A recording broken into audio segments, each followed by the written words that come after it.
Le nombre de commerciaux requis étant déterminé, il est temps de diviser votre zone géographique en territoires à assigner à un commercial ou à un groupe de commerciaux. Avant de définir ces territoires, il faut prévoir le potentiel de marché et le potentiel de vente dans votre zone géographique. Le potentiel de marché correspond à ce que les entreprises de votre secteur comptent vendre. Ce sont les ventes possibles pour votre activité dans cette zone. Le potentiel de vente correspond à ce que votre entreprise compte tirer du potentiel de marché. Autrement dit, c'est votre part de marché. La prévision des performances commerciales dépend de plusieurs variables. Mieux vaut croiser les approches pour plus de précision. Étudions nos options. Nous pouvons utiliser des données objectives ou subjectives. Dans l'approche objective, les historiques sont représentatifs des performances futures. Nous pourrions donc passer en revue nos ventes de ces dernières années. Nous saurions alors si elles sont en hausse, en stagnation ou en baisse.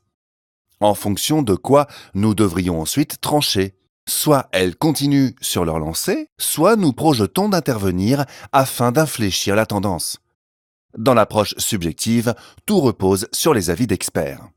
Il s'agit de personnes ou de groupes qui participent à des enquêtes ou à des entretiens. Ces experts peuvent être vos clients, vos commerciaux ou même vos distributeurs. Ils doivent connaître votre secteur ainsi que les tendances en matière d'économie ou d'achat susceptibles d'affecter vos résultats. Une fois que vous avez choisi vos sources de données prévisionnelles, vous devez décider de l'approche à adopter. Je vous recommande deux options, l'approche descendante et l'approche ascendante. L'approche descendante commence au niveau de l'économie nationale afin d'évaluer la conjoncture globale. Est-elle en expansion ou en repli? Pourquoi donc? Parce que cela peut influer sur les ventes. Étudiez ensuite le potentiel du secteur. Quels facteurs, positifs ou négatifs, touchent votre secteur? Une concurrence étrangère ou une réglementation peut-elle nuire à vos ventes? Ensuite, estimez votre part du gâteau sectoriel.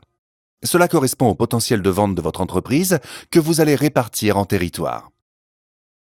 L'approche ascendante est tout l'inverse. Vous devez commencer par demander à chaque commercial d'estimer les résultats que peut générer son territoire compte tenu du nombre et de la fidélité des clients, ainsi que du sérieux des concurrents.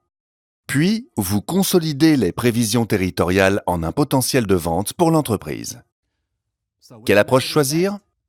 Les deux si vous le pouvez, avec un mélange de données objectives et données subjectives. Les prévisions fiables permettent de structurer au mieux la force de vente pour obtenir de bons résultats.